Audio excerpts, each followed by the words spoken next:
man, KDM in the fucking house, oh yeah, motherfucker. Café a la Mafia Productions. man, KDM. Yeah, motherfucker. Café a la Mafia. Raps in Yo. the house, oh yeah, Mira. motherfucker. Huh. Oh shit. Oh shit. Yeah. Dime. Yeah. Hip hop de aquí, rico como un cocidín de mami. Y te lo doy así, sabroso como hueso para un perro. Ruca, ruca, como una comida de olla cuando va sobrado. Fluye, fluye, soy un dios de esta religión. Y tú el creyente, siempre oyente de mis mierdas. Milagrosas voces, deliciosas notas y otra vez el nota, dejándote bocas con sus chiflas. Fresco como un flash, descargas mis raps y de nadie más. Y sabes que es lo puto más, apura de bien como Gillette Match. Filo de láser para caraduras sensibles. Sigo en el vientre de mi madre, esto es un sueño prenatal o una visión post-morte, no puede ser real.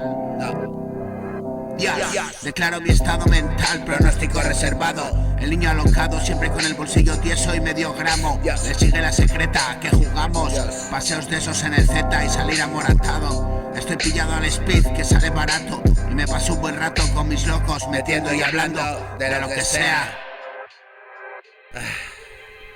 De lo buena que está esta o aquella, del profesor de ciencias o del cartel de la cuasella. Y tragos a una botella de 2 litros de mezcla, Cuba libre en la plaza, botellón y a la caza de algún culo molón, al alcance de mi visión borrosa casi ya.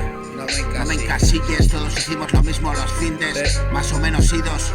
Actuamos en el mismo circo, la eterna función, y tipos obstinados como yo, calentando el bordillo de ese callejón. Se me hice viejo y pasó mi generación, mientras repetía el curso de la vida con la juventud que llegaba. Susceptibles al engaño les hice novatadas, pero los años no pasan en balde y pagué mi cagada. Hoy recupero la asignatura perdida en el papel, y así discurrida te largo la movida de una historia que tiene que ser vivida para ser creída. El crío grande ahora cría, y creía en los Reyes Magos todavía. Mientras la mamá cocía, él se cocía y reía hasta llorar. Y lloraba hasta reír un día. Lo seria que fue la historia que se vive ahí fuera cada día, cada día, cada día, cada día. Raps in the house, oh yeah, motherfucker. Oh shit, oh shit, oh shit.